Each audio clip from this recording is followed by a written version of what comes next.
నమస్తే నాగేశ్వర్ గారు. ఇవాళ అంతర్జాతీయ యోగా దినోత్సవం. సార్, యోగా ఇంపార్టెన్స్ ఏంటి? గ్లోబల్ ఫినామినన్గా యోగా ఎందుకు మారింది అంటే ఏం చెప్తారు?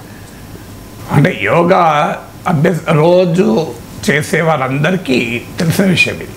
అన్ఫార్చునేట్లీ ఏంటంటే అంతర్జాతీయ యోగా దినోత్సవంలో ఒక్కరోజు యోగా చేసి రేపటి నుంచి మళ్ళీ షరా మామూలు అంటే ప్రాబ్లం. నేను కొన్ని సంవత్సరాలుగా దాదాపు 10 years అయింది అనుకుంటాను యోగా చేయబట్టి. నా పర్సనల్ ఎక్స్పీరియన్స్లో కూడా చూశాను. ఒకరోజు 2015 ఆ ప్రాంతంలో నేను అప్పటికి ఎమ్మెల్సీగా ఉన్నాను. నిమ్స్లో అన్ని పరీక్షలు చేయించుకోవడానికి వెళ్ళాను. వెళ్తే ఒకటేసారి నా బ్లడ్ షుగర్ లెవెల్ చాలా హైక్ అయి ఉంది. అప్పటిదాకా అంత హైక్ ఎప్పుడు కాలే. వెంటనే డాక్టరు, లేదు మీకు ఇన్సులిన్ అడ్మినిస్టర్ చేయాలంటే, వద్దు సార్, నేను ఆహార నియమాలు పాటిస్తాను, మీకు యోగా లాంటి యాక్టివిటీ చేసి మళ్ళీ వస్తానన్నాడు. సబ్స్టాన్షియల్గా రెడ్యూస్ అయింది బ్లడ్ షుగర్ లెవెల్ ఇప్పటివరకు. ఈ 10 ఏళ్ళుగా నా ఎక్స్పీరియన్స్ చెప్తున్నాను. అందువల్ల మీకు వరల్డ్ వైడ్గా రీసెర్చ్ కూడా, మెడికల్ రీసెర్చ్ కూడా జరుగుతుంది. యోగా మెడికల్ బెనిఫిట్స్ ఏంటి అనే దానిపైన నేను ఎక్స్పర్ట్ కాదు, కానీ వరల్డ్ వైడ్ రీసెర్చ్ మీరు just medical effects of yoga అని గూగుల్లో కొట్టడం వస్తుంది. ఇది లైఫ్ స్టైల్ డిజార్డర్స్ అయిన బ్లడ్ ప్రెషరు, డయాబెటిక్స్ తగ్గించడంలో, మెయింటైన్ చేయడంలో ఉపయోగపడుతుంది. ఈవెన్ కొంత రీసెర్చ్ చెప్తుంది అంటే ఎపిలెప్సీ, మీరు ఇప్పుడు ఫిట్స్ అంటారే, ఆ సీజర్స్ అవి వచ్చే వారిలో కూడా పూర్తిగా నివారించలేకపోయినా ఫ్రీక్వెన్సీని తగ్గిస్తుంది. సో మెంటల్ హెల్త్ ప్రాబ్లమ్స్ ఉన్న వారికి డిప్రెషను, యాంగ్జైటీ, దీని నుంచి ఇది బ్రహ్మాండమైన రిలీఫ్ ఇస్తుంది. Even cognitive abilities like memory, మీకు ఆలోచించే శక్తి, జ్ఞాపక శక్తి, మెదడులో గ్రే మ్యాటర్ పైన ప్రభావం చూపడం ద్వారా ఇది కాగ్నిటివ్ ఫంక్షన్ కూడా యోగా ఉపయోగపడుతుంది. తర్వాత మీకు బాడీ మాస్ ఇండెక్స్ని మెయింటైన్ చేయడం కావచ్చు. ఇలా ఒకటి కాదు, మీకు అనేక రకాల ఆరోగ్య బెనిఫిట్స్ యోగాతో ఉంది. యోగా బాడీ, మైండ్ అండ్ సోల్ను యునైట్ చేస్తుంది. అంటే it's not just a physical exercise. So body mind యూనిజం అంటే మనిషి బాడీ, మనం ఫిజికల్ యాక్టివిటీకి ఇంపార్టెన్స్ ఇస్తాం, కానీ మెంటల్ యాక్టివిటీ, ఇప్పుడు స్ట్రెస్ రిలీఫ్లో ఇది ఉపయోగపడుతుంది. సో ఇలా యోగా యొక్క థెరాపెటిక్ బెనిఫిట్స్ అనేది వరల్డ్ వైడ్గా డాక్యుమెంట్ అయ్యాయి, ప్రూవ్ అయ్యాయి. కనుకనే వైద్య పరిశోధన వరల్డ్స్లో ఉన్న టాప్ రీసెర్చ్ ల్యాబొరేటరీస్ కూడా యోగా పేషెంట్స్ పైన ఎక్స్పెరిమెంటల్ రీసెర్చ్ జరిపారు. అంటే ఎక్స్పెరిమెంటల్ గ్రూపు, నాన్ ఎక్స్పెరిమెంటల్, అంటే యోగా చేస్తున్న వారిని ఒక గ్రూప్గా, యోగా చేయని వారిని ఒక గ్రూప్గా పెట్టుకొని వాళ్ళ బ్రెయిన్లో వచ్చేటువంటి కదలికల్ని, మార్పుల్ని కూడా గమనించారు. సో గమనించాకనే వాళ్ళ యోగా ఇది accepted as the science. Yoga పైన ఇంకా సైంటిఫిక్ రీసెర్చ్ జరగాల్సిన అవసరం ఉంది. బట్ కొన్ని వేల సంవత్సరాల క్రితం భారతదేశ సాంస్కృతిక సంపదగా ఉన్న యోగా ఇవాళ ప్రపంచమంతా అంగీకరించి ఆచరించడానికి కారణం దాంట్లో ఉన్న అద్భుతమైన శాస్త్రీయ దృక్పథం. సో యోగా అనేది ఒక మతానికి సంబంధించేది కాదు, దీన్ని ఒక మతపరమైన అంశంగా చూడాల్సిన అవసరం లేదు. ఇది పూర్తిగా శాస్త్రీయపరమైన అంశము. ఇది శాస్త్ర విజ్ఞాన పరిశోధన ద్వారా నిరూపితమే. అందుకే యునైటెడ్ నేషన్స్ కూడా దీన్ని ఇంటర్నేషనల్ యోగా డేగా గుర్తించి అమలు చేస్తుంది. వాళ్ళ అమెరికాలో కూడా మీకు అనేక చోట్ల యోగా సెంటర్స్ ఉన్నాయి. Yoga has become $multi-billion business also. Yoga కేంద్రాలు, యోగా ఇన్స్టిట్యూట్లు, యోగా థెరపిక్ సెంటర్స్, ఈవెన్ నేను చదివినట్టు బ్రెజిల్ అనుకుంటాను. ఈవెన్ విదేశాల్లో యోగా విశ్వవిద్యాలయాలు కూడా ఉన్నాయి. అందువల్ల yoga is part of Indian culture. మన వారసత్వ సంపదగా, మన సాంస్కృతిక జీవన సంపదగా వచ్చినటువంటిది. It only reflects India soft power. అంటే మిలిటరీ పవరు, ఎకనామిక్ పవరే కాదు, కల్చరల్ పవర్ కూడా ఒక దేశ గౌరవాన్ని అంతర్జాతీయంగా ఇనుమడింపజేస్తుంది. అందువల్ల ఇండియా సాఫ్ట్ పవర్ కూడా యోగా ఒక ఉదాహరణగా నిలుస్తుంది. ప్రత్యేకించి ఈ సమకాలీన ప్రపంచంలో యోగా అనేది ఒక అవసరమే కాదు, ఇన్ఎవిటబిలిటీ. సమకాలీన ప్రపంచానికి ఉన్న లక్షణం ఏంటి? మనము నేచర్తో టోటల్గా నేచురల్ క్లాక్తో అనుసంధానం చేసినప్పుడు మనిషి ఆరోగ్యంగా ఉంటాడు. ఇప్పుడు పాతకాలంలో మన తాతలు, అమ్మమ్మలు, నానమ్మలు 80 ఏళ్ళు 85 ఏళ్ళ వయసులో కూడా నడుచుకుంటూ పొలానికి వెళ్ళేవారు, పొలంలో పని చేసుకునేవారు, ఇంట్లో అన్ని పనులు వాళ్ళే చేసుకునేవారు ఉదయాన్నే 5 గంటలు వేసి. కారణం ఏంటంటే వాళ్ళ జీవన శైలి నేచురల్ క్లాక్కు లింక్ అయి ఉండే, వాళ్ళ ఆహార అలవాట్లు ప్రకృతి సిద్ధంగా ఉండే, వారి ఆచార వ్యవహారాలు వారి ఆహార వ్యవహారాలకు కూడా ప్రకృతితో సంబంధం ఉండేది. కానీ ఈరోజు మనిషి ప్రతిరోజు నేచర్తో డిస్కనెక్ట్ అవుతున్నాడు. ఇవాళ రాత్రి 1 గంటకు 2 గంటలకు నిద్రపోతున్న మానవుల్ని చూస్తున్నాం మనం. సో సెడెంటరీ లైఫ్ స్టైల్, గంటల తరబడి కదలకుండా కంప్యూటర్ పైన కూర్చొని పని చేసుకునే ఒక కొత్త జనరేషన్లో బతుకుతున్నాం. రాత్రి 12 గంటలకు కూడా స్విగ్గీలు జొమాటోలో ఆర్డర్ ఇస్తూ junk food, high sugar content, high salt content ఉన్న ప్రాసెస్డ్ ఫుడ్ తింటున్న ఈ జనరేషన్లో బతుకుతున్నాం. నిరంతరం స్ట్రెస్ అని, యాంగ్జైటీ అని, డిప్రెషన్ అని, మూడ్ బాగలేదని, ఇదంతా మన 50 ఏళ్ల క్రితం ఎప్పుడన్నా మన తాత, మన నానమ్మ, అమ్మమ్మ నాకు డిప్రెషన్ ఉంది, నాకు స్ట్రెస్ ఉంది అని అన్నారా? వాళ్ళు 10 మందిని అన్నారు, పొలంలో గంటల తరబడి పనిచేశారు, ఇంట్లో ఆవులుంటే బర్రెలుంటే వాటికి పోషణ చేశారు. ఇంత చేసినా కూడా వాళ్ళు ఎక్కడ స్ట్రెస్ ఫీల్ కాలే, యాంగ్జైటీ ఫీల్ కాలే, డిప్రెషన్ ఫీల్ కాలే. ఇప్పుడు ఏమో ఐఐటీలో సీట్ వచ్చినాక ఒక అసైన్మెంట్లో మార్కులు రాకపోతే డిప్రెషన్, యాంగ్జైటీ. సో ఇలాంటి సైకోసోమాటిక్ ప్రాబ్లమ్స్ నుంచి, సైకలాజికల్ ప్రాబ్లమ్స్ నుంచి కూడా యోగా ఒక గొప్ప ఉపశమనం ఇస్తుంది. అన్ఫార్చునేట్లీ ప్రజలు 24 గంటల్లో ఎన్ని గంటలు పనిచేసి సంపాదించాలనే ఆలోచన ఉంటుంది.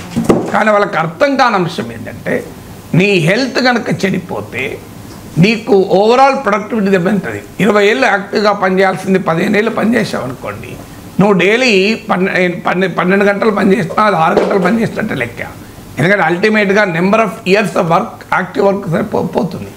ఒక్క రోజులో నేను ఎన్ని గంటలు పనిచేస్తానని ఆలోచిస్తాను తప్ప ఒక జీవిత కాలంలో ఎన్ని గంటలు పనిచేస్తామని ఆలోచించరు. అందువల్ల ప్రతిరోజు మీరు ఒక ½ అన్ అవరో, 45 మినిట్స్, 1 అవరో కనుక యోగా లాంటి, లేదా యోగా, స్విమ్మింగ్, డాన్స్, ఇలా ఏదో ఒక శారీరక వ్యాయామానికి కనుక కేటాయించగలిగితే your total number of hours of work in life ఇంకా చాలా ఎక్కువ ఉంటుందని తక్కువ ఉండదు.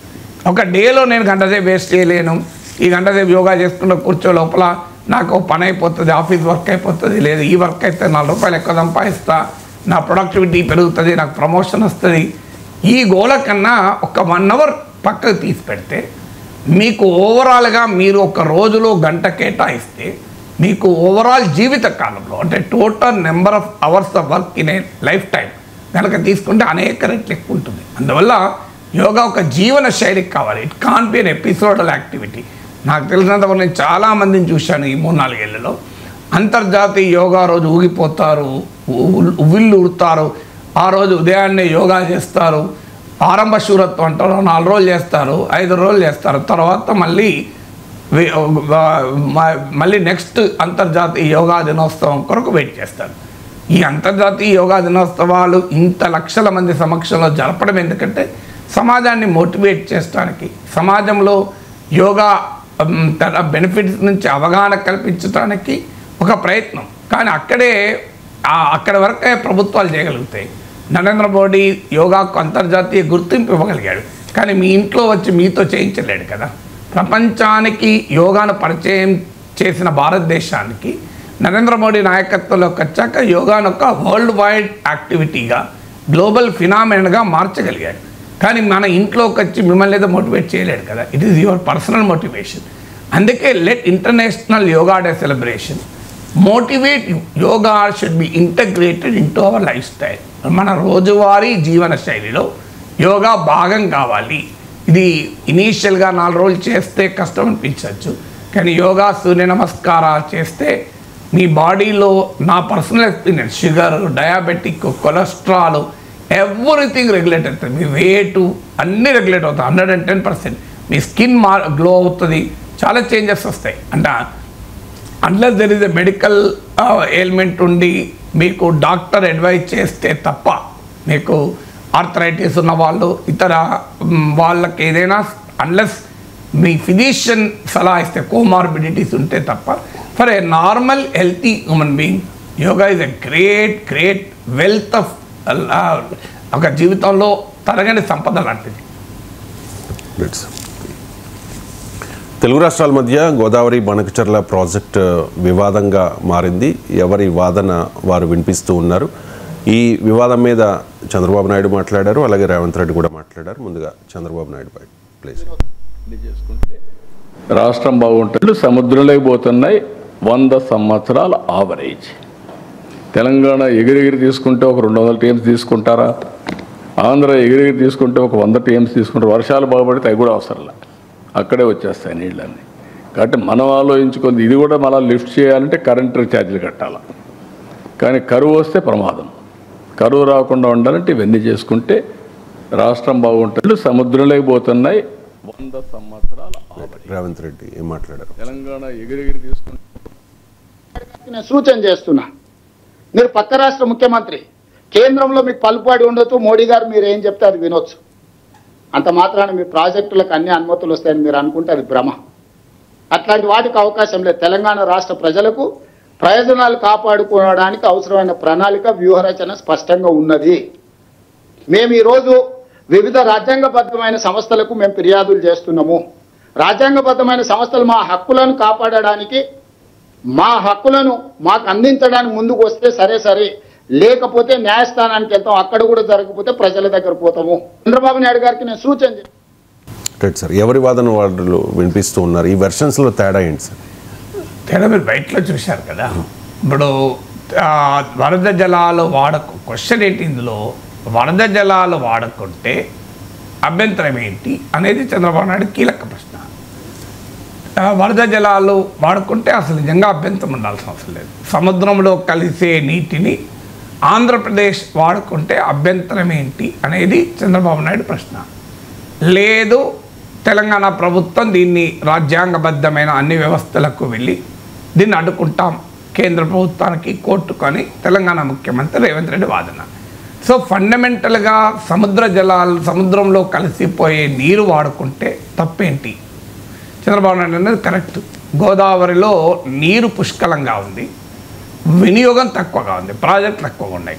కృష్ణా నదిలోమో నీరు తక్కువ ఉంది, ప్రాజెక్టులు ఎక్కువ ఉన్నాయి.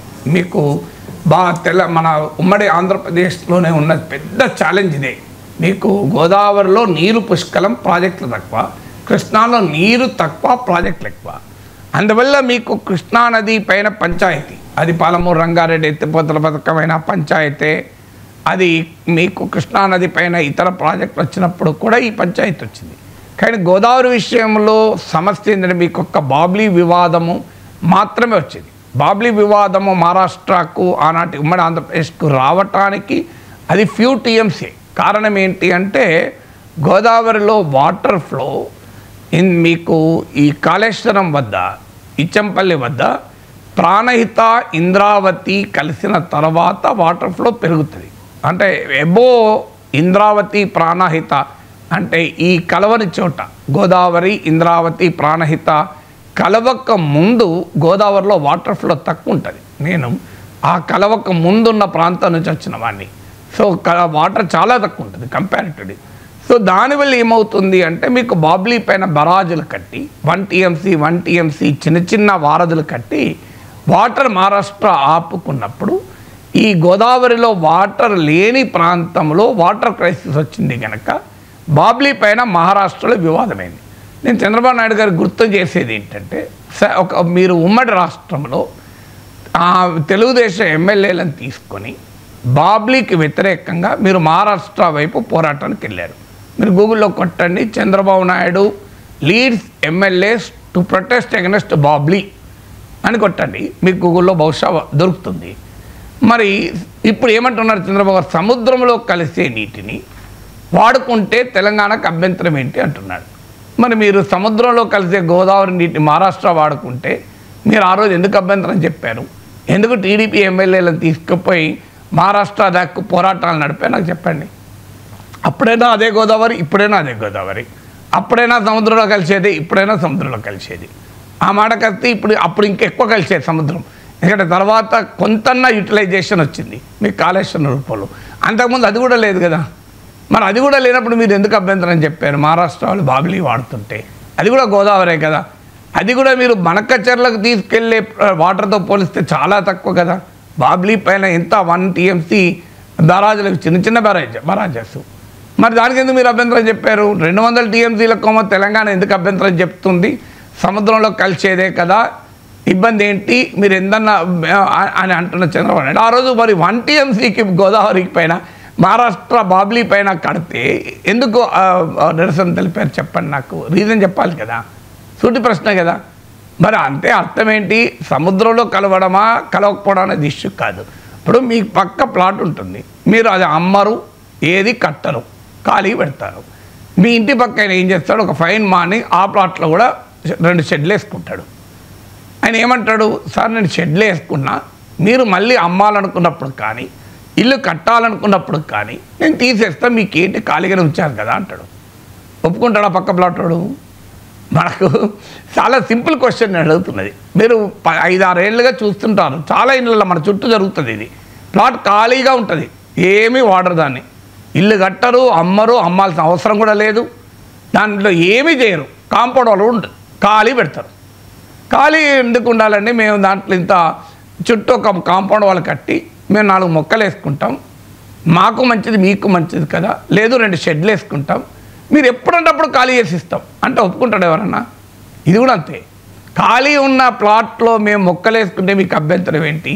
ఖాళీ ఉన్న మీ ప్లాట్లో మేము 2 షెడ్లు వేసుకుంటే అభ్యంతరం ఏంటి అని అడిగితే ఆ ప్లాట్ ఓనర్ ఎట్లా అభ్యంతరం చెప్తాడో, గోదావరి నదీ జలాల్లో ఆంధ్రప్రదేశ్, తెలంగాణ, మహారాష్ట్ర ఓనర్స్, ఇది అంతర్రాష్ట్ర నది. ఈ 3 రాష్ట్రాలు ఓనర్స్ అయినప్పుడు ఏ ఒక్కరు కట్టినా ఇంకోరు అభ్యంతరం చెప్తారు. సో మీకు అందులో ఎగువ స్ట్రీమ్ వాళ్ళు కడితే ఎక్కువ అభ్యంతరం. చంద్రబాబు నాయుడు అన్నది ఆ పాయింట్ కరెక్ట్. మేము డౌన్ స్ట్రీమ్ కదా, వాటర్ వేస్ట్ అయ్యేటప్పుడే వాడతాం కదా, అది నిజం. కానీ సమస్య ఇక్కడ దానికి కూడా ఆన్సర్ చెప్తాను. డౌన్ స్ట్రీమ్లో ఉన్నవారు పై వాళ్ళు వాడకుండా వదిలేస్తేనే కదా ఆంధ్రప్రదేశ్ వాడేది, అది కరెక్ట్. ఇప్పుడు అందుకే మీకు పాలమూరు రంగారెడ్డి ఎత్తిపోతల పథకాన్ని చంద్రబాబు నాయుడు అభ్యంతరం చెప్పారు. నిన్న నేను తెలంగాణ ప్రాజెక్టులకు ఎప్పుడన్నా అభ్యంతరం చెప్పానా అన్నాడు. ఒకసారి మీరు గూగుల్లో కొట్టండి తెలుస్తుంది. ఫస్ట్ టర్మ్లో చంద్రబాబు నాయుడు ప్రభుత్వం పాలమూరు రంగారెడ్డి ఎత్తిపోతల పథకానికి అభ్యంతరం చెప్పాడా లేదా? సో ఎవరైనా చెప్తారు, ఆడ ఆంధ్రప్రదేశ్ తెలంగాణకి కాదు. నేను చంద్రబాబు నాయుడు అభ్యంతరం చెప్పడం తప్పని అంటలేను, తెలంగాణ అభ్యంతరం చెప్పడం తప్పని అంటలేను. నేను తెలుగు బిడ్డగా ఒక ప్రిన్సిపల్ చెప్తున్నాను. సో ఎవరైనా ఉమ్మడి ఆస్తిలో ఏకపక్షంగా ఎవరైనా తన వాటా తీసుకున్నా, వాటా పెంచుకున్నా అది అభ్యంతరం అనేది ఇంకోరు అనివార్యంగా చెప్తారు. అందుకే పాలమూరు రంగారెడ్డి పైన ఆంధ్రప్రదేశ్ అభ్యంతరం చెప్పింది, తాను కన్విన్స్ కాలేదు కనుక బనకచెర్ల పైన తెలంగాణ అభ్యంతరం చెప్తోంది. ఇది కామన్ కదా, ఎవరైనా అభ్యంతరం చెప్తారు. ఎందుకంటే వాళ్ళ రాష్ట్ర ప్రయోజనాలు, చంద్రబాబు నాయుడుకు తెలుగు వారందరి అవసరం ఉన్న పైన అభిమానం ఉన్నా ఆయన ఆంధ్రప్రదేశ్ ముఖ్యమంత్రి, ఆయన తప్పని అంటలేను. రేవంత్ రెడ్డికి చంద్రబాబు నాయుడుకి ఎంత వ్యక్తిగత సంబంధాలు ఉన్నా ఆయన తెలంగాణ ముఖ్యమంత్రి కదా. అందువల్ల న్యాయంగా ఆలోచించినప్పుడు ఏంటంటే ఉమ్మడి ఆస్తిని అందరి అనుమతితోని ఆమోదంతోనే ఉపయోగించుకోవాలి తప్ప, లేదు మీరు ఖాళీ ఉన్నాయి కదా నేను వాడతా అంటే ఎక్కడ ఎవరు అంగీకరించరు. అయితే డౌన్ స్ట్రీమ్లో ఉన్నవారు, ఇప్పుడు ఆంధ్రప్రదేశ్ గోదావరికి డౌన్ స్ట్రీమ్లో ఉంటుంది అంటే తెలంగాణ వాడగా మిగిలిన వాటరే ఆంధ్రాకి వెళ్తుంది. ఇక అభ్యంతరం ఏంటి? సో అక్కడి నుంచి కిందికే కదా వెళ్ళడము, సముద్రంలో కలవడము, అభ్యంతరం ఏంటి అనేది క్వశ్చన్. కానీ ఇది ఎప్పుడు సమస్య వస్తే మీకు కావేరీ ఉదాహరణ చెప్తాను. కావేరీలో తమిళనాడులో వాడకము పెరిగింది, కర్ణాటకలో అప్పటికి ప్రాజెక్టుల నిర్మాణం జరగలే. అందువల్ల కావేరీ డెల్టా డెవలప్ అయింది. కావేరీ డెల్టా తమిళనాడు ఎకానమీకి, తమిళనాడులో ఉన్న లక్షలాది రైతుల జీవనానికి అది కీలకం. సో అలాంటి కావేరీ డెల్టాలో కర్ణాటక ప్రాజెక్టులు కట్టనంత కాలం ఏ ప్రాబ్లం రాలేదు. కానీ Karnataka over period of time ప్రాజెక్టులు కట్టడంతో కావేరీలో వాటర్ తగ్గిపోయింది. అప్పుడు ఏమైంది? సుప్రీంకోర్టు దాకా వెళ్ళింది. సుప్రీంకోర్టు ఏమన్నది, ఆడ డెల్టాలో రైతులు పంటలు ఎండిపోతున్నాయి, స్టాండింగ్ క్రాప్స్ ఎండిపోతున్నాయి, తాగునీటికి నీళ్ళు లేవు, మీరు రిలీజ్ చేయండి అని కర్ణాటకను ఆదేశిస్తూ పోయి. అంటే రేపు ఏం జరుగుతుంది? ఇవాళ తెలంగాణలో వినియోగం లేదు కనుక ఆంధ్రప్రదేశ్లో వినియోగము చేసుకుంటే తప్పేంటి అంటారు, కరెక్టే. రేపు ఏమవుతుంది? ఒక్కసారి ఆంధ్రప్రదేశ్లో వినియోగం మొదలయ్యాక తెలంగాణలో కూడా వినియోగం మొదలయ్యాక ఇది కోర్టు దాకా పోతుంది. అయ్యా వాళ్ళు ఆల్రెడీ వాళ్ళు అన్ని లక్షల కోట్లు వేల కోట్లు ఖర్చు పెట్టి బనకచెర్ల కట్టుకున్నారు, దుర్భిక్ష ప్రాంతాలను నీళ్ళు ఇస్తానంటారు, మీరు ఎందుకు అభ్యంతరం చెప్తారంటారు. అందువల్ల ఇలాంటి వివాదాలు రాకుండా ఉండాలి అంటే రాజ్యాంగము చట్టం ఏం చెప్తోంది? రాజ్యాంగము చట్టము వాడుకోకుండా ఉన్నది వాడుకోవచ్చని ఎక్కడ లేదు. వాడుకోవచ్చు ఎక్కడైనా చట్టం ఉందా? మీ పక్క ప్లాట్ వాడు ఏమీ వాడుకోకపోతే మీరు వాడుకోవచ్చు అని చట్టం ఒప్పుకుంటుందా? చట్టం ఏం చెప్తుంది? మీరు ఆ పక్క ప్లాట్ ఓనర్తో మాట్లాడుకొని ఆయన అంగీకారంతో కట్టుకోండి అంటారు. కట్టదు అనదు. మీరు షెడ్లు వేసుకోవచ్చు, మొక్కలు వేసుకోవచ్చు, ఏమైనా వేసుకోవచ్చు. కానీ పక్క ప్లాట్తో మాట్లాడి ఇంకా నేను మీ దాంట్లో కట్టుకున్నా నేను ఒప్పుకుంటే కట్టుకోవచ్చు. ఇది కూడా అంతే. ఎందుకంటే ఉమ్మడి రాష్ట్ర ఆస్తి 3 రాష్ట్రాల ఆస్తి. అందువల్ల మీకు బనకచెర్ల కట్టద్దని ఎవరంటలేరు.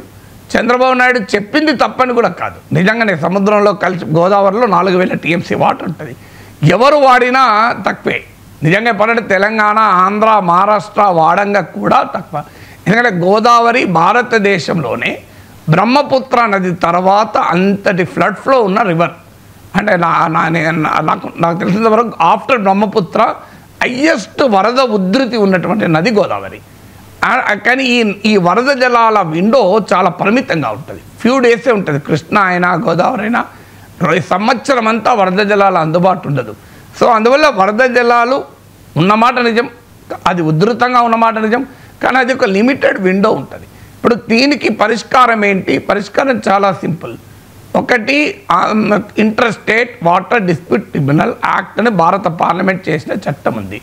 2 రాష్ట్రాల మధ్య కానీ 3 రాష్ట్రాల అంతర్రాష్ట్ర నదీ జలాల పైన ఇంటర్ స్టేట్ రివర్స్ పైన డిస్ప్యూట్ ఉంటే ఇంటర్ స్టేట్ వాటర్ డిస్ప్యూట్ ట్రిబ్యునల్కు రెఫర్ చేసి ఆ ట్రిబ్యునల్ అవార్డు ప్రకారం వాడుకోవడం. సో ఇప్పుడు చంద్రబాబు నాయుడుకు పలుకుబడి ఉంది కనుక కేంద్రంలో తెలంగాణ వాదన ఏంటంటే మేము రాష్ట్రంగా అవతరించక ముందు కృష్ణా గోదావరి జలాల్ని ట్రిబ్యునల్ పంచింది. ఎందుకంటే ట్రిబ్యునల్ అవార్డు విషయంలో రాష్ట్రానికి ప్రాతినిధ్యం ఉంటుంది, ప్రాంతానికి ప్రాతినిధ్యం ఉండదు. ఉమ్మడి ఆంధ్రప్రదేశ్ నుంచి ఆ రాష్ట్ర ప్రభుత్వ ప్రతినిధి ఉంటాడు. మీరు తెలంగాణ, రాయలసీమ, ఆంధ్ర ఉండదు. అందువల్ల మాకు ఉమ్మడి రాష్ట్రంలో అన్యాయం జరిగింది కనుక ఇప్పుడు మేము పోరాడి తెచ్చుకున్నాం తెలంగాణ రాష్ట్రాన్ని. నీళ్లు, నిధులు, నియామకాల్లో మొదటి ట్యాగ్ లైన్ నీళ్ళు కనుక తెలంగాణను కూడా ఒక పార్ట్నర్గా చేర్చి మీరు ఈ 2 అంతర్రాష్ట్ర నదీ జలాల పంపిణీ పైన ఫ్రెష్ లుక్ వేయండి అని అడుగుతున్నారు. సో దీనికి ఏంటి ప్రాబ్లము? మళ్ళీ ట్రిబ్యునల్ 2 రాష్ట్రాల వాదనలు విని అవసరం మహారాష్ట్ర వాదన కూడా విని రీఎలకేట్ చేయాలి. రాష్ట్రం కొత్తగా ఏర్పడినప్పుడు అనివార్యంగా రీఎలకేట్ అవుతుంది. 1947లో మీకు ఇండియా పాకిస్తాన్ వేరైంది. పాకిస్తాన్ మనం ఆటోమేటిక్గా నదీ జలాలు పంచుకున్నాం కదా. ఇండస్ వాటర్ ట్రీటీ 1960లో వచ్చి 2 దేశాలు వేరైనా 2 రాష్ట్రాలు వేరైనా అనివార్యంగా నదీ జలాలు పంచుకుంటారు. సో ఇది తప్ప మరో మార్గం లేదు. రెండవది విభజన చట్టం ఉంది. విభజన చట్టంలో ఏముంది? అపెక్స్ కౌన్సిల్కి వెళ్ళాలి అని ఉంది. అంటే 2 రాష్ట్రాల్లో ఏ రాష్ట్రమైనా అదనంగా కొత్తగా ఏదైనా నిర్మాణాలు చేపట్టాలంటే అది అపెక్స్ కౌన్సిల్. అపెక్స్ కౌన్సిల్ అంటే ఆంధ్రప్రదేశ్ ఉంటుంది, తెలంగాణ ఉంటుంది, కేంద్రం కూడా ఉంటుంది. అందువల్ల ఏదో ఒక చట్టము చెప్పిన పద్ధతిలో కాకుండా సముద్రంలో కలిసే జలాలే కదా నేను వాడుకుంటాను అంటే ఎప్పుడు కూడా ఉమ్మడి ఆస్తిని ఏకపక్షంగా వాడుకోవడాన్ని ఎవరు అంగీకరించరు. అందువల్ల కేంద్రంలో పలుకుబడి ఉన్న చంద్రబాబు నాయుడు చాలా సింపుల్. ఇది ట్రిబ్యునల్ చట్టం ద్వారానో లేదా విభజన చట్టం ద్వారానో ఈ సమస్యకు పరిష్కారం చూడొచ్చు. ఇది కానప్పుడు తెలంగాణ ముఖ్యమంత్రి ఇంకో ఆసక్తికరమైన ప్రతిపాదన పెట్టాడు. ఇది నడుస్తుందా లేదా అనేది లీగలైటీ క్వశ్చనబులే. కానీ ఆయన ఏమన్నాడు? మాకు గోదావరిలో 1000 TMC ఇవ్వండి, కృష్ణాలో 500 TMC ఇవ్వండి, మిగతా నీళ్ళన్నీ మీరే వాడుకోండి, మాకు ఏం అభ్యంతరం లేదు అని ఒక ప్రపోజల్ పెట్టాడు. అంటే అర్థమైంది, మీరు గోదావరిలో 4000 TMCలు ఉన్నాయి. మరి చంద్రబాబు నాయుడు ఏమంటున్నాడు? వరద జలాలు వాడుకుంటే తప్పేంటి అంటున్నాడు. తెలంగాణ ముఖ్యమంత్రి ఏమంటున్నాడు? మాకు 1000 TMCలు ఇచ్చి మీరు ఎంత వాడుకోండి అంటున్నాడు. ఇబ్బంది ఎందుకు? మరి 1000 TMCలు తెలంగాణ వాడుకోవటానికి ఆంధ్రప్రదేశ్ ప్రభుత్వం NOC ఇచ్చేసి మిగతా 3000 TMCలు వాడేసుకోవచ్చు కదా. మహారాష్ట్ర వాడగా బిల్లుయి. మరి దీన్ని బంపర్ ఆఫర్ కదా దీన్ని రేవంత్ రెడ్డి ఇచ్చింది. మీరే చెప్తున్నారు కదా సముద్ర జలాలు వాడుకుంటే తప్పేంటి? తెలంగాణ అడుగుతున్నది 1000 TMCలు కదా, 4000 TMCలు. మీరు మిగతాన్ని వాడుకోవచ్చు, బ్రహ్మాండంగా వాడుకోవచ్చు, అభ్యంతరం ఏమున్నది? సో అందువల్ల అందుకని చంద్రబాబు నాయుడు కూడా తెలుస్తుంది. మరి 1000 టీఎంసీలు తెలంగాణ అడుగుతున్నది, నో అబ్జెక్షన్, మీరు మిగతా 3000 టీఎంసీలు మహారాష్ట్ర వాడగా మిగిలిందంతా మేము వాడుకుంటాం. బ్రహ్మాండం కదా, ఒక్క పోలవరం కాదు 10 పోలవరాలు కట్టచ్చు, మీరు 5 ఒక్కటి కాదు 20 బరక జిల్లాలు కట్టచ్చు. మరి ఇది బ్రహ్మాండమైన ఆఫర్ కదా. అందుకే ఇలా వాద ప్రతివాదాలతో నడవదున్నది జనాలు. స్టేట్మెంట్లు, పొలిటికల్ స్టేట్మెంట్లు, బంపర్ ఆఫర్లతో నడవదు. సో పొలిటికల్ డొమైన్లో ఇస్తారు, అలా మాట్లాడతారు. కానీ చంద్రబాబు నాయుడు అనేది మా వాదన కరెక్టు అని చెప్పడానికి ఆయన సముద్ర జలాలను వాడుకుంటే తప్పేంటి, నేనేమైనా తెలంగాణకు అభ్యంతరం ఆయన అంటున్నాడు. సో తాను తెలంగాణ ప్రజలను నిలబడ్డాడు అని చెప్పడానికి రేవంత్ రెడ్డి 1000 టీఎంసీలు ఇవన్నీ మిగతా వాడుకోండి అంటున్నాడు. ఈ పొలిటికల్ స్టేట్మెంట్లతో సమస్య పరిష్కారం కాదు. సమస్య పరిష్కారం కావాలంటే చట్టము, రాజ్యాంగము, దానికి ఇంటర్స్టేట్ ట్రిబ్యునల్ ద్వారా పరిష్కారం, లేదా అపెక్స్ కౌన్సిల్ ద్వారా ఒక అంగీకారం తప్ప మరో మార్గం లేదు కదా. కెనడాలో ఉన్నప్పుడు అమెరికా అధ్యక్షుడు ట్రంప్ తనకు ఫోన్ చేసి రమ్మన్నారు అని చెప్పి మోదీ చెబుతూ ఉన్నారు సార్. ట్రంప్ ఆహ్వానాన్ని కాదని వచ్చేశాను, జగన్నాథుడి కోసం వినమ్రంగా తిరస్కరించాను అంటూ మోదీ చెప్తూ ఉన్నారు సార్. సార్, ఈ జగన్నాథుడి కోసమే మోదీ ట్రంప్ ఆహ్వానాన్ని తిరస్కరించారా? మోదీ చెప్తోన్న దానిలో వాస్తవం ఏంటి? మోదీ ఎందుకు అలా చెబుతూ ఉన్నారు? జగన్నాథుడు చెప్పాడు వైట్ హౌస్ ఒకటి రా అని. సో జగన్నాథుని దగ్గరికి 2 రోజులు లేటుగా వస్తే లేదు ఇప్పుడే రావాలని అన్నాడు ఎక్కడైనా. సో నరేంద్ర మోడీ తెలివైన రాజకీయ నాయకుడు. ఒక్క నిమిషం సార్, బయట కూడా అవైలబుల్ ఉంది మనకు, ఒకసారి మోదీ ఏమన్నారు విందాం. अभी 2 दिन पहले मैं कनाडा में G7 समिट के लिए वहां था और अमेरिका के राष्ट्रपति ट्रंप ने मुझे फोन किया. उन्होंने कहा कब कनाडा तो आए ही हैं तो वॉशिंगटन होकर के जाइए, साथ में खाना खाएंगे, बातें करेंगे. उन्होंने बड़े आग्रह से निमंत्रण दिया. मैंने अमेरिका के राष्ट्रपति को कहा कि आपका निमंत्रण के लिए धन्यवाद, मुझे तो महाप्रभु की धरती पर जाना बहुत जरूरी है.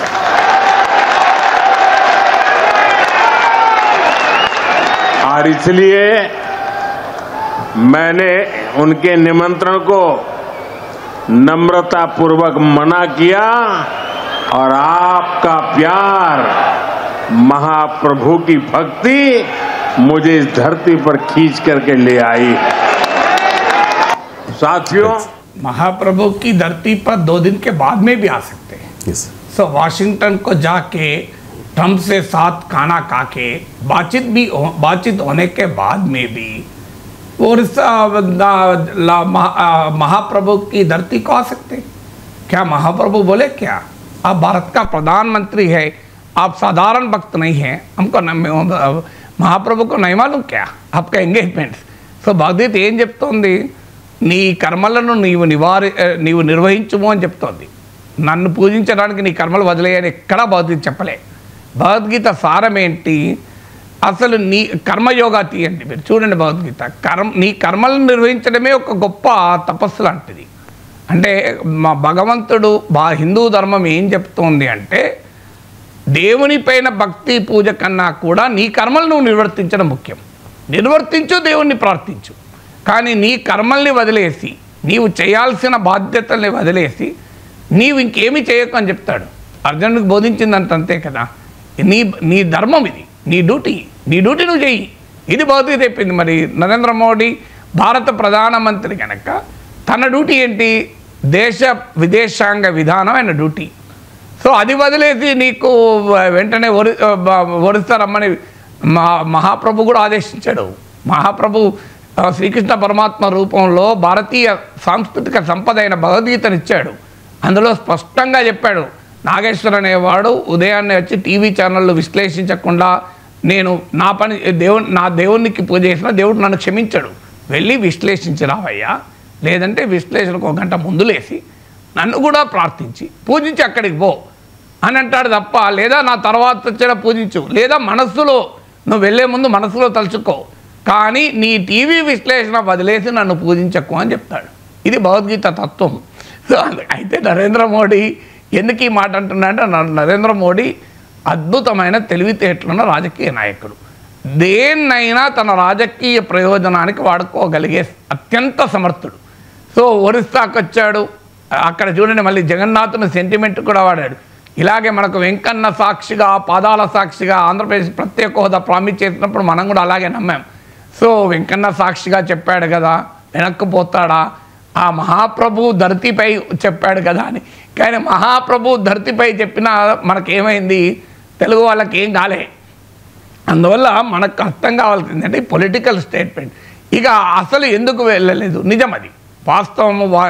డొనాల్డ్ ట్రంప్ ఫోన్ చేసి పిలిచింది నిజం. ఎలాగో కెనడా దాకా వచ్చావు కదా, కెనడా అమెరికా పక్కనే కదా, వాషింగ్టన్ వచ్చి పొమ్మని ఇన్వైట్ చేసింది నిజం. నరేంద్ర మోడీ వెళ్ళకపోవడం it's a great diplomatic decision అంటాను. నరేంద్ర మోడీ తీసుకున్న మంచి దౌత్యపరమైన నిర్ణయం. ఎందుకు పోలేదు, అక్కడ అదే సమయంలో అసీం మునీని పిలిచాడు తెలివిగా. మోడీ ట్రంప్ ఏం చేశాడు, పాకిస్తాన్ ఆర్మీ చీఫ్ని పిలిచి ఆ ఆర్మీ చీఫ్కు విందు ఇస్తూ, ఆర్మీ చీఫ్కు గౌరవం ఇస్తూ మన ప్రధానమంత్రి కూడా పిలిచాడు. అంటే ఏం చెప్పదలుచుకున్నాడు ట్రంప్, నాకు అసీం మునీర్ ఎంతో మోడీ అంతే, భారతదేశం ఎంతో పాకిస్తాన్ అంతే అని చెప్పితేనే మనం ఒప్పుకుంటలేము. రెండు దేశాలను ఐఫోనేట్ చేయకండి అని. అది నరేంద్ర మోడీ అసీం మునీని ఈక్వేట్ చేయడం ఏంటి ట్రంప్? అసలు అసీం మునీర్ ఎవరు, నరేంద్ర మోడీ ఎవరు? 140 కోట్ల మంది ప్రజల్లో ఈరోజు మీరు పోల్స్ జరిపిన 40% మంది నరేంద్ర మోడీ కావాలని అంటారు. అంటే ప్రపంచంలో 56 కోట్ల మంది, double the population of America Narendra Modi కావాలని కోరుకునే వాళ్ళు, double the population of America. అంటే 40 ఇప్పటికీ కూడా ఒక 50 కోట్ల మంది మాకు నరేంద్ర మోడీ కావాలని అనుకుంటుంటే 11 ఏళ్ల తర్వాత 3 సార్లు కోట్లాది భారత ప్రజలు ఎన్నుకున్న ప్రధానమంత్రి, భారతదేశ ప్రజాస్వామ్యబద్ధంగా ఎన్నుకోబడ్డ ప్రధానమంత్రికి ఒక ఆర్మీ చీఫ్ చేతిలో రక్తం, చేతి నిండా రక్తం, అతి దుర్మార్గమైన మతోన్మాదం, నిరంతరం భారతదేశ విద్వేషం, పహల్గాంలో మన వాళ్ళని పొట్టన పెట్టుకున్న ఒక ఉన్మాదం, అలాంటి ఒక నిరంకుశ అప్రజాస్వామిక వ్యక్తికి కోట్లాది దేశ ప్రజలు ప్రేమించి అభిమానించి ఓటు వేసి నా ప్రధానమంత్రిని ఈక్వల్గా చేస్తానంటే నరేంద్ర మోడీ ఎందుకు వెళ్ళాలని, ఎందుకు వెళ్తాడు? అందుకే ట్రంప్ మొహాన చెప్పి రావాల్సిందే, అసలు నాకు మహాప్రభు ధర్తీ మీద వెళ్ళాల్సిన అవసరం ఉందని చెప్పానంటున్నాడు. అలా కాదు, చెప్పాల్సింది ఏంటంటే आप असीम मुनीर को इनवाइट करे तो उन वाशिंगटन में रहने का समय में मैं आने का जरूरत नहीं है అని చెప్పాలి. అది ట్రంప్కి చెప్పాల్సింది. నాకు జగన్నాథుని భూమి గడ్డపైకి వెళ్ళాల్సిన పని ఉంది, మనం ఇంకో రీజన్ ఉంది చెప్పాలండి. దేవుడి పేరు చెప్పుకొని రావాల్సిన అవసరం ఏంటి ట్రంప్కు మొహం మీద చెప్పాలి. అసలు నీకు అర్థం ఉందా, ఎవడాడు అసీం మునీరు ఉండగా నన్ను పిలవడం ఏంటి, మా ఇద్దరిని ఈక్వేట్ చేయడం ఏంటి, నేను భారత ప్రజల ప్రతినిధి, అతను ఎవరికి ప్రతినిధి చెప్పండి, అసీం మునీని ఎవడెన్నుకున్నాడు చెప్పండి అని అనాల్సిన పాకిస్తానీస్. మీరు అమెరికాలో అసీం మునీర్ పర్యటిస్తే పాకిస్తానీ అమెరికన్స్ పెద్ద ఎత్తున నిరసన తెలుపుతూ వీడు జాకెల్ అన్నాడు గుంటనక్క అని. అదే నరేంద్ర మోడీ వెళ్తే మీరు ఎక్కడన్నా వెళ్ళండి, అమెరికాలో వేలాది మంది వచ్చి ఆహ్వానిస్తారు. That is India, that is Narendra Modi. Asim Munir ఎవడండి? సో అలాంటి అసీం మునీర్ ఉన్న సమయంలో వాడు వైట్ హౌస్లో రూమ్లో పెట్టి నరేంద్ర మోడీని రమ్మని ఇద్దరిని సర్ప్రైజింగ్గా కలిపి చూడు నేను కలిపినా అని చెప్పడం, ఇది ట్రంప్ వెర్రితనమా, అది ట్రంప్ ఒక ఉన్మాదమా అర్థం కావాలి. అందుకే నరేంద్ర మోడీ ట్రంప్కు ఆన్ ద ఫేస్ చెప్పాల్సింది, ట్రంప్కు అర్థమయ్యే భాష కూడా అదే. So you cannot invite me along with Asim Munir, you cannot equate India with Pakistan, you cannot equate Narendra Modi prime minister of India with army chief Asim Munir అని చెప్పాలి. వేరే కారణం చెప్పి నాకు జగన్నాథుని గడ్డపైకి వెళ్ళాల్సిన పని ఉన్నది, నేను వెళ్తున్నా అని అబద్ధాలు చెప్పి వెళ్ళాల్సిన అవసరం భారత ప్రధానమంత్రి లేదు. అన్ఫార్చునేట్లీ మరి అలా ఎందుకు చెప్పాడో తెలియదు. సో ఈ ఒరిస్సాలో చప్పట్లు కొట్టించడానికి కూడా అలా చెప్పకూడదంట నేను. సో మహాప్రభువు కూడా క్షమించడు. మహాప్రభు కూడా వాషింగ్టన్కు వెళ్ళి ట్రంప్ను కలవడాన్ని అంగీకరిస్తాడు. మహాప్రభు కూడా వెళ్ళలేకపోతే ఉన్నట్టు చెప్పే మొహం మీద ఇంకో నీది అధర్మం వైపు నీవుంటే నీవు ఎంత మిత్రుడివైనా నీతో ఉండడు. అధర్మం వైపు నువ్వు ఉన్నావు. అధర్మం వైపు ఉన్నవాడితో వాడు తండ్రైనా తాతైనా కొడుకైనా యుద్ధం చేయమని మా ధర్మం చెప్పింది. అందువల్ల తాను ఎవరి చేతుల్లో అయితే పెరిగిన అర్జునుడు తాత అయిన భీష్మాచార్యుని పైన యుద్ధం చేశాడు. తనకు విలువిద్య నేర్పిన ద్రోణాచార్యునిపైనే అర్జునుడు యుద్ధం చేశాడు. ఎందుకు? భీష్మ ద్రోణులు అధర్మం వైపు ఉన్నారు కనుక. అందువల్ల ట్రంప్ ఎంత మిత్రుడైనా అధర్మం వైపు ఉన్నాడు కనుక నీతో యుద్ధం చేస్తా అని చెప్పమంటాడు మహాప్రభు. ఎందుకంటే మహాప్రభు జగన్నాథుడు చెప్పే సూత్రం అది కదా. మన భగవద్గీతలో మహాభారతంలో మనకు చెప్పింది ఇది కదా. అందువల్ల మనం వేరే కారణం చెప్పి రావాల్సిన అవసరం లేదు. ట్రంప్కు ఉన్నట్టుగా చెప్పి రావడం మంచిది. అందువల్ల నరేంద్ర మోడీ నేనంత అది సీరియస్ కామెంట్ అని అనుకోను. ఒరిస్సాకు వచ్చాడు కనుక అక్కడి ప్రజల్ని ఉత్సాహపరచడానికి చేసిన కామెంటే అయి ఉంటుంది. అందువల్ల దాన్ని మనం పెద్దగా తప్పుపట్టాల్సిన అవసరం లేదు. కానీ ఇక్కడ తప్పుపడుతున్న నేను మోడీని కాదు, తప్పుపడుతున్న ట్రంప్ను. అసలు కారణం అది. ఇక జియోపొలిటికల్ ఇష్యూస్ విషయానికి వస్తే ఇరాన్పై దాడి విషయంలో 2 వారాల్లో ఒక నిర్ణయం తీసుకుంటాను అని చెప్పి ట్రంప్ ప్రకటించారు సార్. ట్రంప్ ప్రస్తుతానికి వెనక్కి తగ్గడానికి కారణం ఏంటి? అసలు ట్రంప్లో ఈ సంకోచం ఎందుకు సార్? అంటే దీనికి అనేక కారణాలు ఉన్నాయి. సంకోచము అమా లేదా వ్యూహాత్మకమా? ట్రంప్ హెజిటేట్ చేస్తే ట్రంప్ నేచరు స్వభావం కూడా అదే. మీరు టారిఫ్లు ఉన్నాయి, టారిఫ్లు విధించాడు, మళ్ళీ 90 రోజుల విరామం ప్రకటించాడు.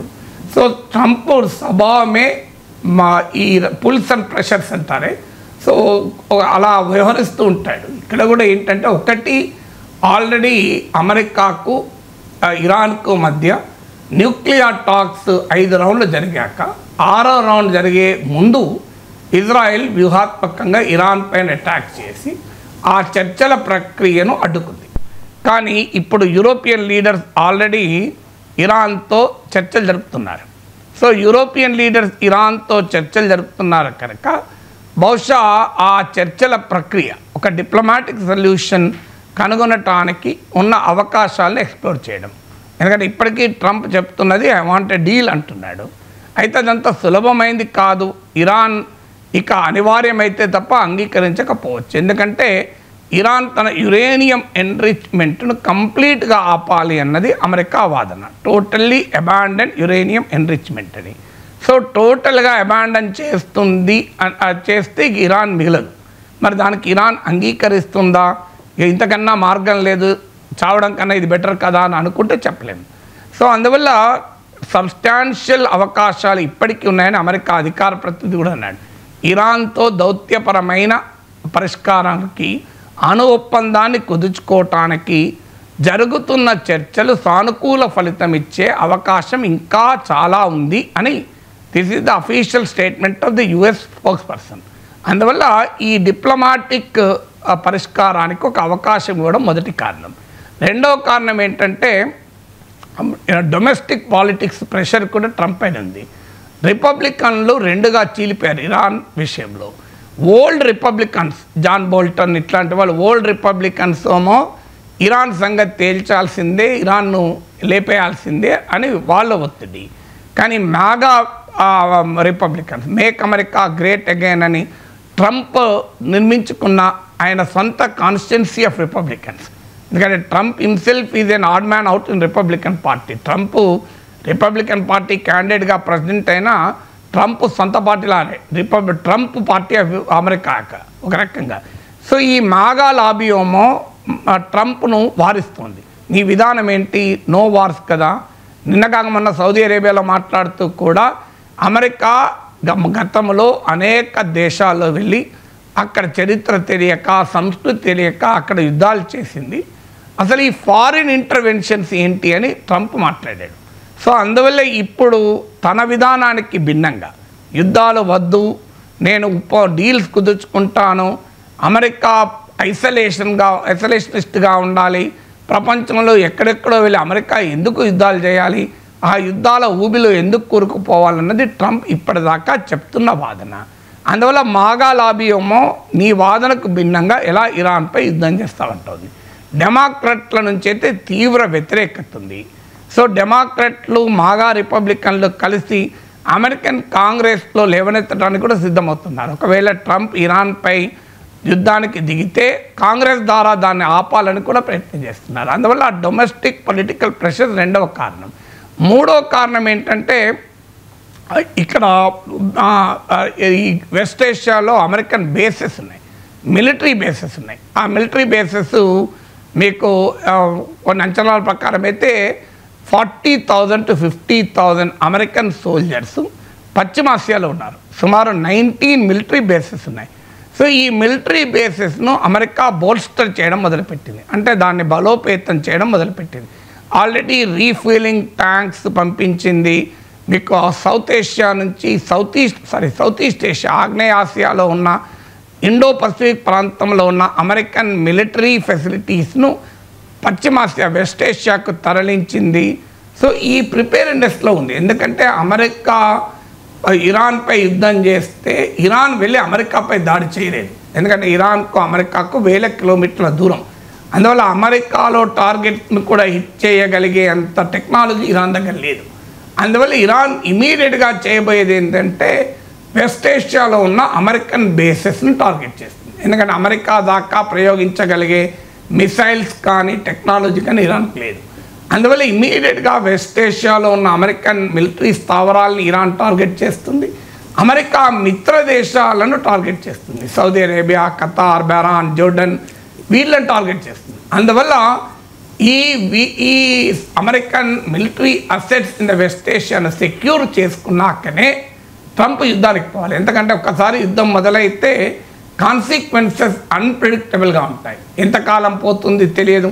ఇప్పుడు మనం ఆఫ్ఘనిస్తాన్లో చూసాం, సో ఎంతకాలం నడుస్తుంది. ఉక్రెయిన్లో చూసాం, 3 ఏళ్ళుగా నడుస్తుంది.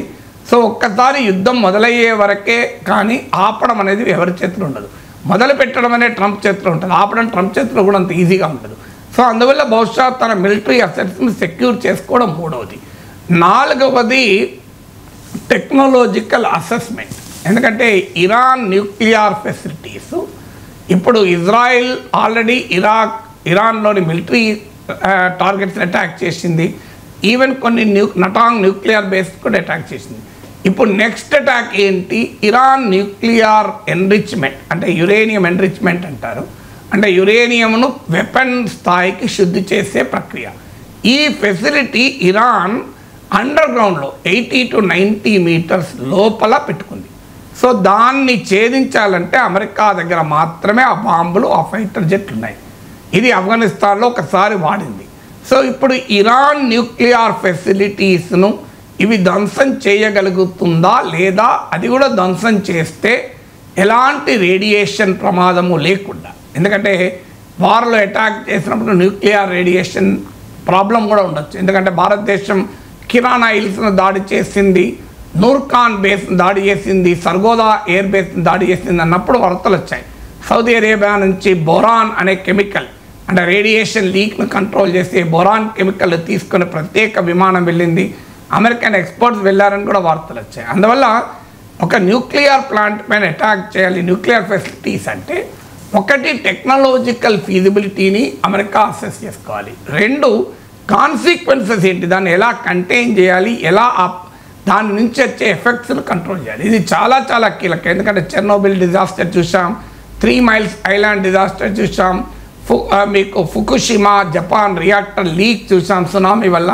ఈ అనుభవాలు ప్రపంచానికి ఉన్నాయి. ఎందుకంటే ఇరాన్లో కనుక న్యూక్లియర్ రేడియేషన్ లీక్ అయితే అది ఇరాన్కే ప్రమాదం కాదు, అమెరికా మిత్ర దేశాలైన సౌదీ అరేబియాకు ప్రమాదమే, ఈ అన్ని దేశాలకు ప్రమాదమే ఆ ప్రాంతంలో. సో అందువల్ల ఈ టెక్నాలజికల్ అసెస్మెంట్ ఏమైనా చేసుకోవచ్చు. 5వది సింప్లీ ఒక మిలిటరీ వ్యూహం కావచ్చు. ఎందుకంటే మిలిటరీ యుద్ధ భూమిలో ఏం చేస్తారంటే భ్రమలు కలిగిస్తారు, భ్రమలు కలిగించి దాడి చేస్తారు. ఇప్పుడు ఒకవైపు ఇరాన్తో చర్చలు జరుపుతూ ఇరాన్కు ఒక భ్రమ కలిగించారు, ఈ సమయంలో అటాక్ చేయరు, అమెరికా ఒక డీల్ కుదుర్చుకోదలుచుకుంటుంది అని. అలా చర్చలు జరుగుతున్న సమయంలో ఇజ్రాయెల్ దాడి చేసింది. బహుశా ఇది అమెరికా ఇజ్రాయెల్ అనుకొని నీవు భ్రమ కల్పించు, నేను అటాక్ చేస్తా అని. ఎందుకంటే లేకపోతే ఒక ఆర్మీ చీఫ్, ఒక న్యూక్లియర్ సైంటిస్టులను ఇరాన్ రహస్య స్థావరాలకు మార్చలేదా, బంకర్లలో దాయలేదా? మరి ఎందుకు వాళ్ళు ఓపెన్గా వాళ్ళ ఇళ్లలోనే ఉన్నారు? వాళ్ళ ఇళ్లలో ఉన్నారు కనుక ఇజ్రాయెల్ అటాక్ చేయగలిగింది కదా. మరి ఈ జాగ్రత్త ఎందుకు తీసుకోలేదు ఇరాన్ అంటే బహుశా ఇరాన్ ఆ భ్రమల్లో ఉంది ఇప్పుడు దాడి చేయాలని. అలాంటి భ్రమలు మళ్ళీ కల్పించి అటాక్ చేయడం అనేది కూడా ఒక ఆలోచన కావచ్చు అని అంటున్నారు. సో ఎవరికీ తెలియదు ట్రంప్ ఎందుకు ఆగాడని. ఇవన్నీ రకరకాల థీరీస్ మాత్రమే. Thank you so much sir.